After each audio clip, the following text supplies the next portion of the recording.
Bonjour tout le monde, comment allez-vous aujourd'hui? Bienvenue à Ignéterra, Isabelle Couture avec vous. Bon, aujourd'hui, ça me tentait de vous parler de l'arbre de vie. Mais pour commencer, je voulais peut-être tirer une petite carte avec une petite carte du jour. Hmm? Amour. Le cœur de l'amour est le cœur de la création. Par amour, tout est possible, tout a un sens, fait en sorte que toutes tes pensées et tous tes sentiments reflètent la vérité éternelle de l'amour. Wow! Et l'amour de soi, l'amour des autres, l'amour de la terre. Et en parlant de l'amour de la terre, voyons, excusez-moi, je voulais vous parler de l'arbre de vie, la colonne vertébrale de terre-mère et de père-ciel. Hmm? Symbole de vie, symbole de famille, symbole de savoir, de connaissance, de spiritualité, mais aussi symbole de force et de stabilité. L'arbre de vie nous connecte à la terre, mais aussi au Père céleste. Il nous permet à nous, les enfants de la terre, et quand je parle des enfants de la terre, c'est tous les animaux, les insectes, les arbres, la flore, tous les mammifères, ben pas juste les mammifères marins, tous les êtres qui vivent dans les eaux. C'est un symbole car les arbres nous permettent de soutenir la terre et le ciel. C'est la colonne vertébrale terrestre et cosmique. Il y a une légende en Indonésie qui parle que le terre et le ciel étaient soudés ensemble et ne pouvaient pas se séparer tellement ils s'aimaient. Un de ses enfants, un des enfants de la terre et du ciel, voulut les séparer pour que quelque chose existe, car il n'y a rien qui existait. Il n'y avait pas d'air, pas d'espace, pas de vie. Donc, l'arbre, je ne me souviens plus de son nom par contre, et je résume en même temps cette belle légende indonésienne que j'avais entendue à la télévision dans un reportage. Donc,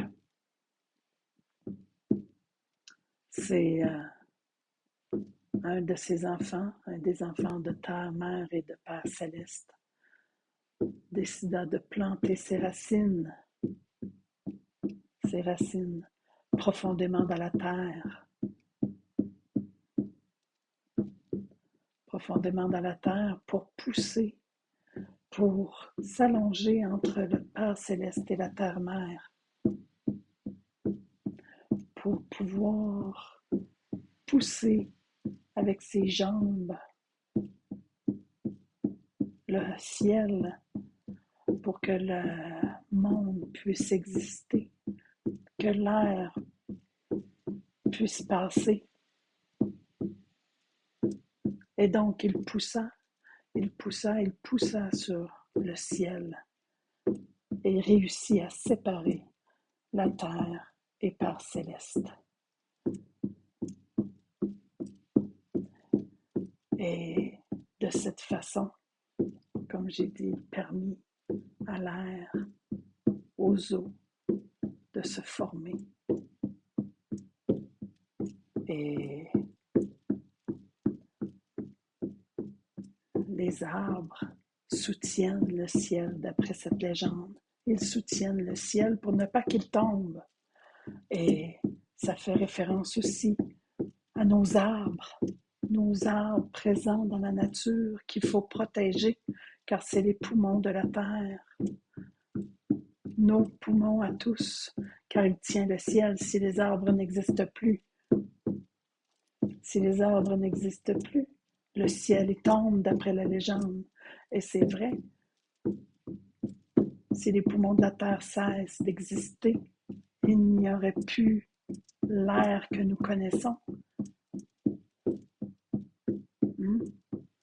Les arbres, les poumons de la terre-mère. Et qui nous montre l'état réel de Gaïa et de notre relation et de notre connexion à Gaïa et de Père Céleste.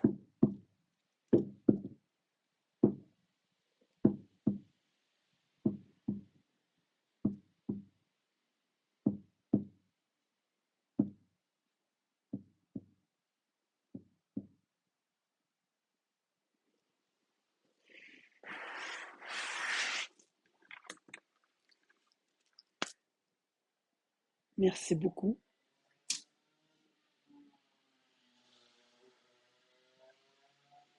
Peut-être en faire une petite méditation, s'intérioriser sur ce que je viens de dire.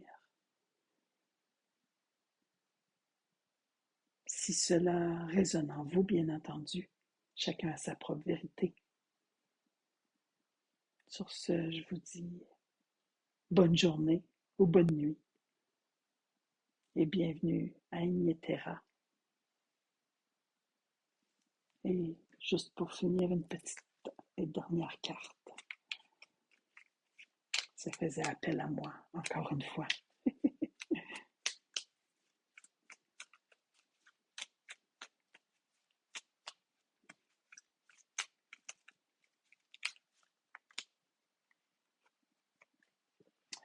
Peur, moi l'archange Michael, je suis ici pour t'aider en ce moment présent. Je t'aime et je te protège. Fais-moi confiance, tout ira bien. Accepte mon amour et laisse-le dissoudre ta peur. Se connecter aussi aux arbres, à notre arbre de vie intérieur et aller dans la nature pour se connecter aux arbres, pour aller se nettoyer et envoyer ça à la terre.